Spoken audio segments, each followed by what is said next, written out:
Hey guys, I hope you're all doing really well. I'm Allure Cosplay, and in this video we're gonna cover how I built Cara Dune's gun.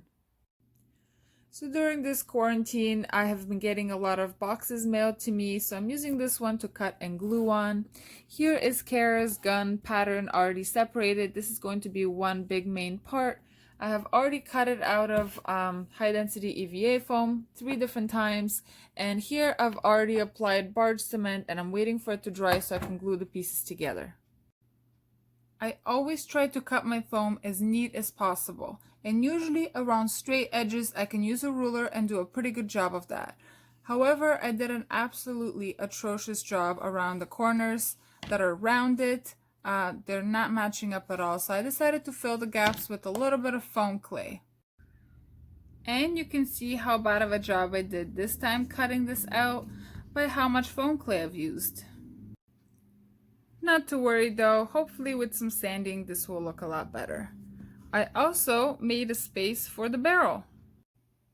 There is a fair bit more construction to go, but at least I have the base ready. And here you can see that I have sanded most of the foam clay. It is mostly just stuck in those spots where I goofed on cutting the foam properly. There's still little tiny hole spots that were made by the Dremel, but I'll fill those later. And here you can see how the large barrel is fitting. Now I'm going to glue it in place and I'm going to add some details. And here I've started to work on some details on the barrel. I decided to do the details now because there's another part that sticks up on top and it's just going to be hard to do the details with the gun completely assembled. I just used the little pieces of craft foam over here and some super glue, and this is 2 pieces of craft foam stacked on top of each other with some contact cement, and this is gonna go right back here. I just finished kind of dremeling it a little bit. I'm gonna sand it a little bit more before I stick it on there.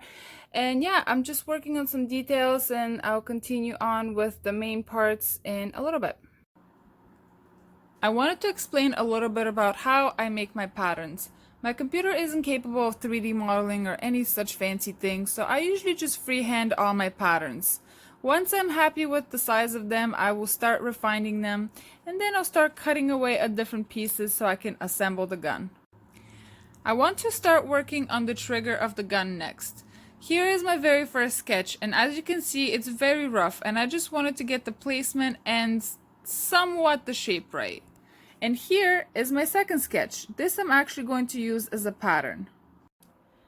I'm not sure what the name of this part of the gun is. I call it the trigger hole, but here is the pattern already cut out, transferred onto high density EVA foam, cut out and also sanded.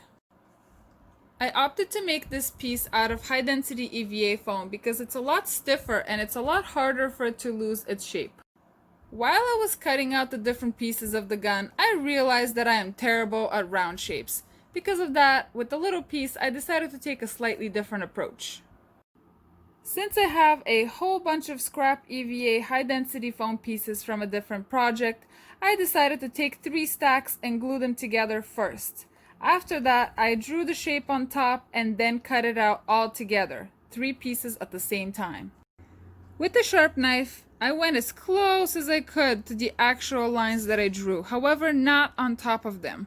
I decided that the Dremel is going to do the final approach. How do I choose which EVA foam to use for which project? This is low density EVA foam. As you can see, it's a lot more bendable. It's also a little bit harder to sand in my opinion, but I definitely love using this for armor bits because it will take shapes that will normally be hard to fit, like your shoulders or your arms. This is high density EVA foam, so it's a lot stiffer. It's definitely easier to sand in my opinion, but I definitely prefer to use this for props such as this. I used some scrap foam that I had laying around to make the trigger. For this project, I was not looking for functionality, therefore the trigger doesn't actually move. I just super glued it.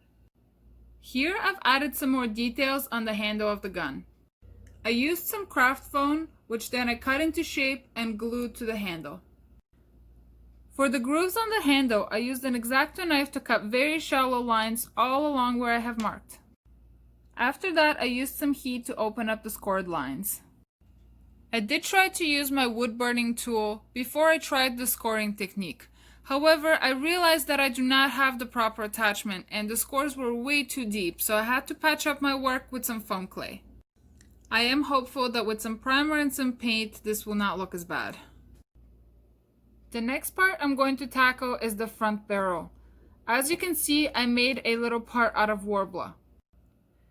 To create the pattern for this little part, I had to measure all around the barrel, and after you connect all the little seams on the bottom, the length of this should be the same as the circumference of the barrel. I freehanded the very first pattern and then I taped it up just to make sure that it made sense and it fit to the gun. After that, I took a ruler and I did some measurements and I actually created a second pattern. This one is a lot more accurate and it's slightly bigger, and the reason is because I decided to use 2 layers of Worbla and not just one. I doubled 2 sheets of Worbla and after that I transferred the pattern over. As you can see, after connecting everything, it creates this little bell shape. And here I've covered all the bits that were sanded in silicone just to improve the texture. I used the Dremel to sand the seams, and then after that I covered them in silicone just to smoothen everything out. I also put a little bit of detailing right at the base and glued it with some super glue inside the wooden dowel. Now I'm working on the barrel that's on top of the gun. I made this little pattern right here, which is the foam part that houses the wooden dowel that's already pre-cut. I cut out 2 of exactly the same pieces and 1 smaller piece to connect them all together. I did realize, however, that the barrel doesn't sit exactly straight on, it actually sits to the side. That's why one of the sides is longer and one of the sides is shorter to achieve that angle.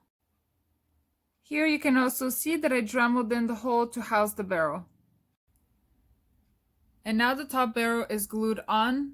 As I mentioned before, it's not actually like straight on like a normal barrel, it's actually to the side, and I think it's supposed to move from either side depending on which hand you're holding your gun with.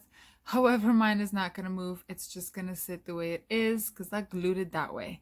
I also put some details right here with some craft foam and this back thing which I made with some scrap Worbla. And here you can see it from both sides. Well, thank you so much for watching. Like, comment, and subscribe for more cosplay content from me, and I'll see you in the next one. Bye!